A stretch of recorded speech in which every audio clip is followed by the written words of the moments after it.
Namaskar and good evening viewers. You're watching Sansad TV and I, Rajiv Singh, am here with our new program Question Hour Plus. The show focuses on important questions related to issues raised by members during the Question Hour in both the Houses of Parliament. It was the fifth day of the winter session. It being Friday, questions from different ministries are listed in the Rajya Sabha during the Question Hour. Those ministries are displayed on the graphics. Likewise, on your screens are the names of ministries queried in the lower house, the Lok Sabha, on Friday. In today's program, we would be taking questions related to the Ministry of Railways, Ministry of Commerce and Industry, Ministry of Communications, Ministry of Chemicals and Fertilizers, and Ministry of Ports, Shipping and Waterways.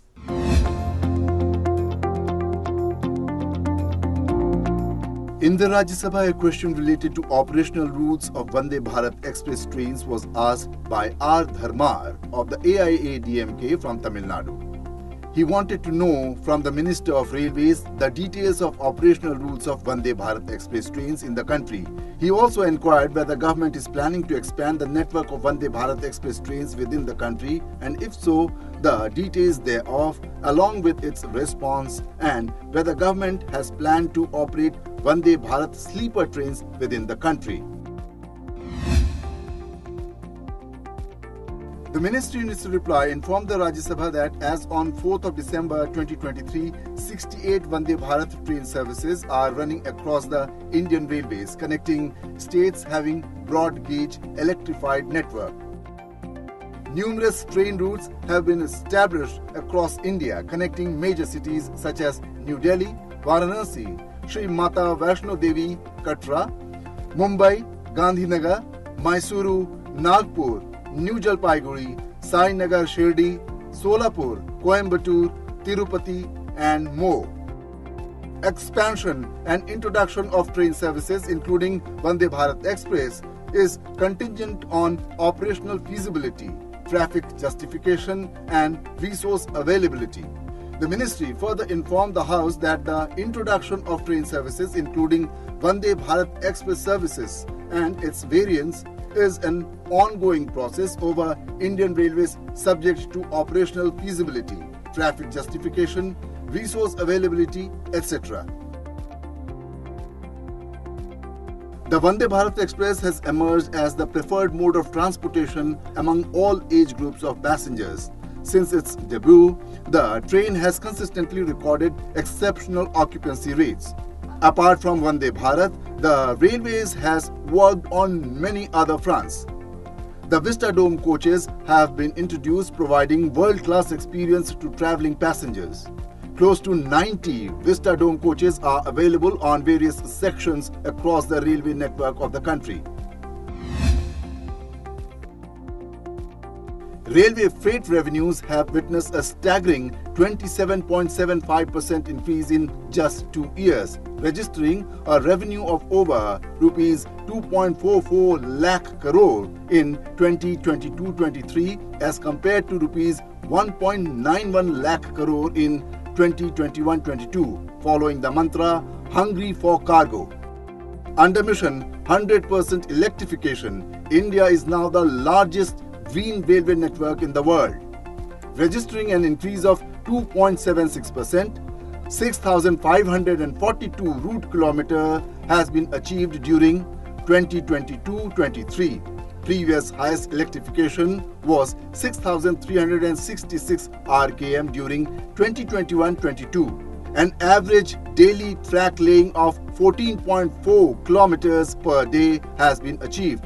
5,243 kilometer new line was achieved during 2022-23 as compared to 2,909 kilometers during 21-22. Thus, it is also the highest ever commissioning. In pursuit of cost-effective solutions for enhanced line capacity on high-density routes, Indian Railways implemented automatic block signalling. In 2022-23, a record-breaking 530 kilometers were upgraded, marking a 143% increase over the previous year's 218 kilometers. Simultaneously, Indian Railways focused on Gati Shakti freight terminals, creating 30 terminals in 2022-23 compared to 21 terminals in 21-22, emphasizing its commitment to advancing the freight segment. Railways is said to be the lifeline of India. With numerous steps in the direction, Indians are awaiting a truly world-class mode of transport. Vande Bharat Express is rapidly moving them towards those tracks.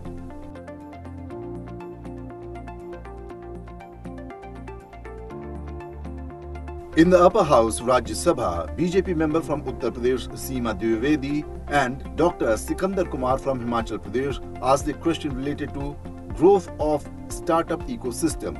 The members inquired from the Minister of Commerce and Industry the steps taken by government to encourage the growth of the startup ecosystem in the country, whether there has been a significant increase in the number of startups and unicorns in the country since 2018, and if so, the details of specific startups that have demonstrated notable growth in India.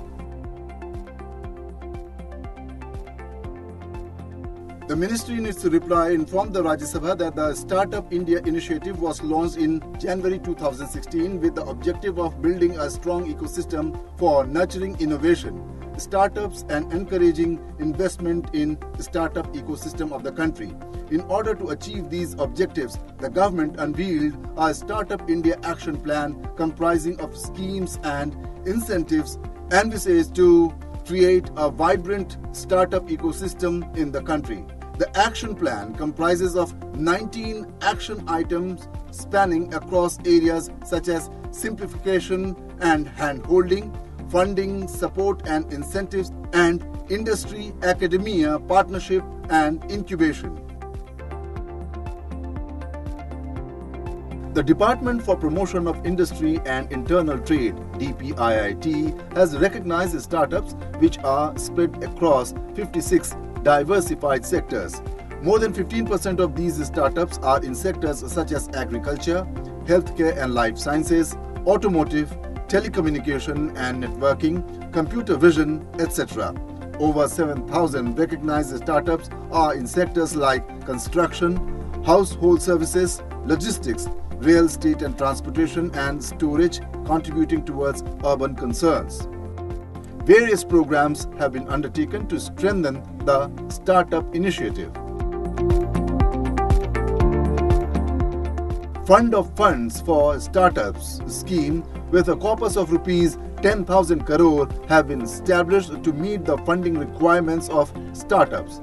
Capital for startups is now available at early stage, seed stage and growth stage, facilitating an increase in domestic capital, reducing dependence on foreign capital and encouraging homegrown and new venture capital funds.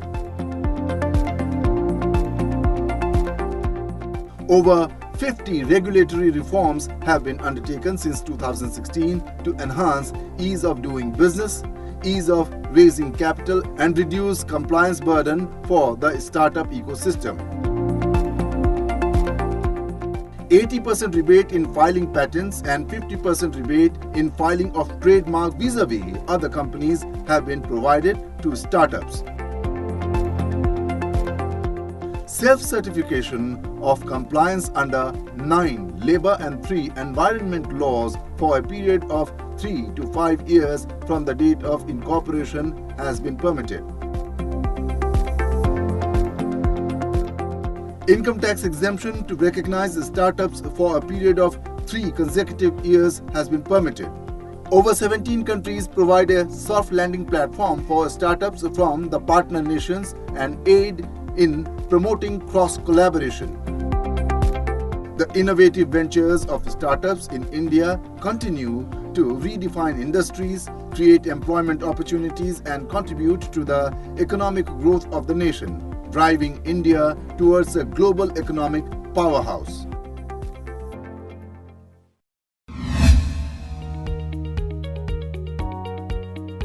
Sujit Kumar, BJD member from Odisha, had a question for the Ministry of Communications. He asked the Minister of Communications about government's vision of India's role in the global landscape of 6G technology, the strategies that are in place to establish the country as a leading supplier of 6G technology.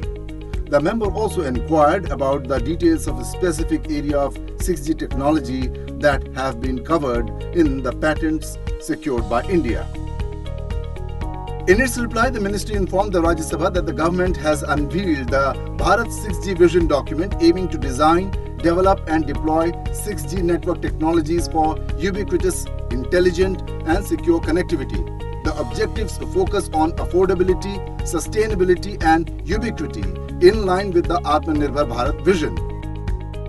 To lead in 6G technology, the government established the Bharat 6G mission and an Apex Council. Steps taken include launching the Telecom Technology Development Fund to fund R&D,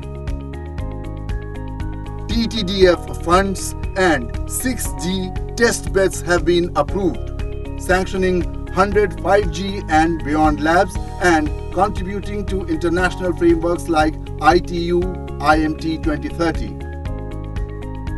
The ministry also informed that Indian patents in 6G are concentrated in radio and co-components.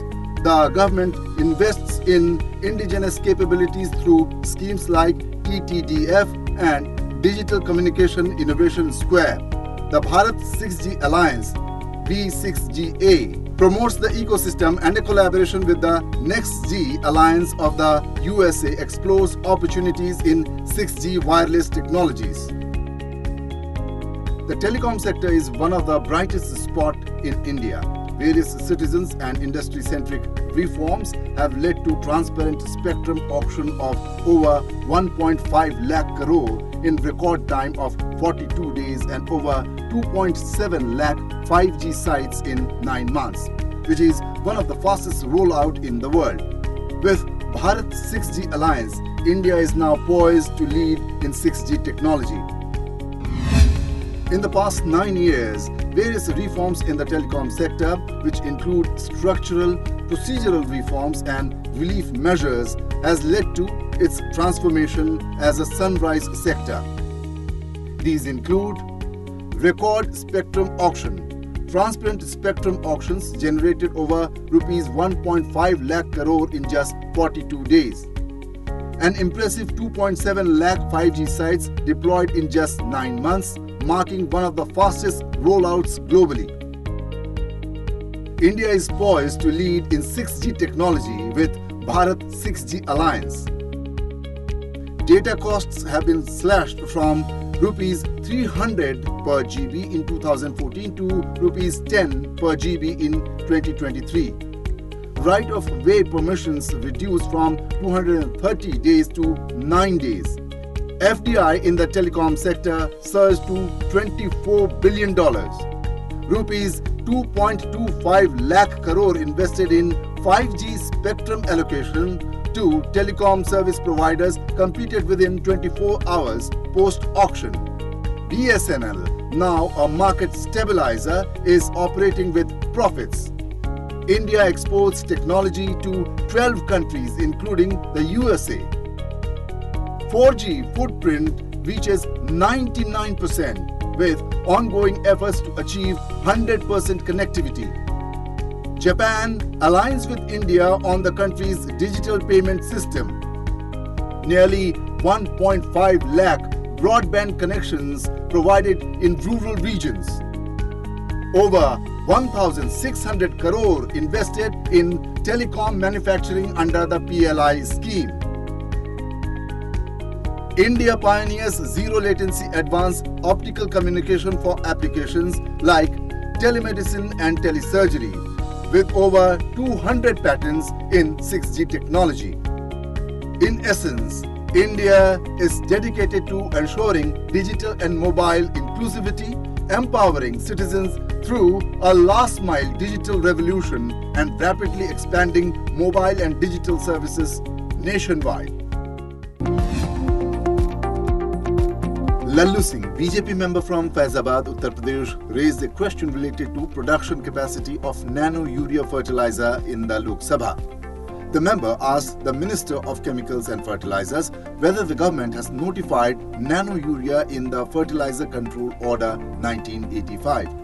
He also inquired the details of production capacity of nano-urea fertilizer in the country at present and whether the government proposes to further increase the production capacity of the said fertilizer. In its reply, the ministry informed the Lok Sabha that nano-urea, a product jointly developed by Indian Farmers Fertilizers Cooperative Limited and Ray Nanoscience and Research Center, has been incorporated into the Fertilizer Control Order 1985. In an industry-wide initiative, fertilizer companies, both public and private, have committed to establishing 6 additional nano-urea plants by 2025, aiming to significantly boost production capacity. India's fertilizer and agricultural sector is experiencing significant growth, marked by noteworthy achievements in the production, import and sales of key fertilizers, urea, DAP and NPKs. Total fertilizer production reached 26.5 million tons by October 2023, with urea leading at 18.1 million tons, followed by NPKs at 5.6 million tons and DAP contributing 2.7 million tons to this remarkable feat. The Indian fertilizer sector has achieved the twin objectives of supporting 14 crore farming families by providing timely fertilizers, driving agronomic activities and emerging as a strong force in fertilizer sector by playing a significant role in shaping up the global market. Over the past 2-3 years, despite the high global commodity prices, efforts have been made to maintain stable maximum retail prices for fertilizers, ensuring their availability. This stability has led to consistent fertilizer consumption and a record-breaking agricultural output during over the past 9 years, in contrast to the global trend of consumption decline. In the past 9 years, more than 3 million tons of urea capacity have been revived, with additional capacity expected to come on stream in next couple of years. The government has been working towards raw material security in the phosphatic and potassic sectors and are encouraging Indian companies to partner in overseas ventures, long-term strategic partnerships and mining. Liquid nano-urea has emerged as a powerful alternative to conventional urea. Widespread use of liquid nano-urea works towards economic savings to the farmers, increasing productivity and reduces India's dependence on urea imports. Under PM Pranam initiative, a mass movement has started to save the health of Mother Earth by promoting sustainable and balanced use of fertilizers, adopting alternative fertilizers, promoting organic farming and implementing resource conservation technologies. India is the first nation to introduce nano-fertilizers such as nano-DAP and nano-urea through the Indian research ecosystem. The advent of nano-urea fertilizer marks the transformative milestone in Indian agriculture, promising not only increased crop yields but also a more sustainable and eco-friendly approach to nutrient management.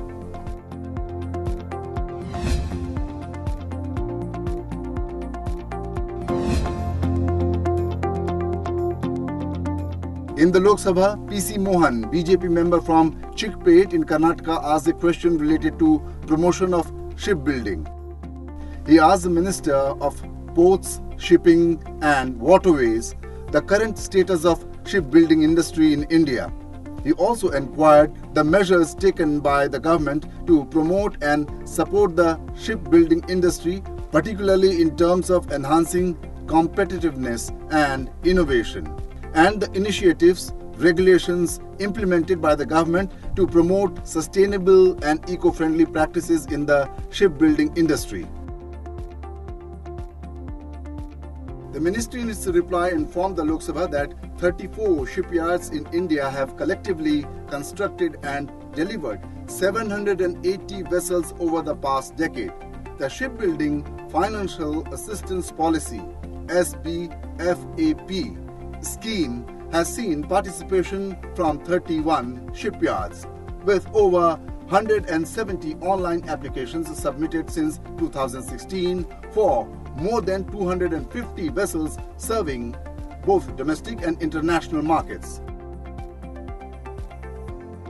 The ministry also informed that revisions in the right of first refusal criteria prioritize Indian-built, flagged and owned vessels in chartering processes, promoting the demand for domestically constructed ships. The Indian shipbuilding industry has witnessed a remarkable increase in the number of ships, gross tonnage and seafarers employed. The fleet of ships sailing under the Indian flag has expanded from 1,205 in 2014 to 1,526 in 2023, showcasing the country's commitment to strengthening its maritime presence.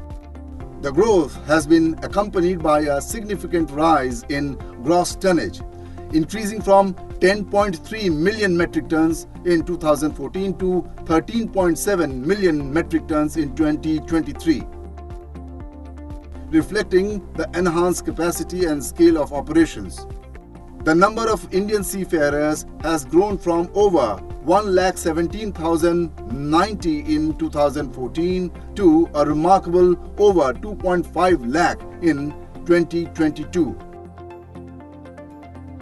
registering an increase of almost 114% in just 9 years. These historic achievements underscore India's dedication to developing and modernizing its port infrastructure to boost trade and support economic growth.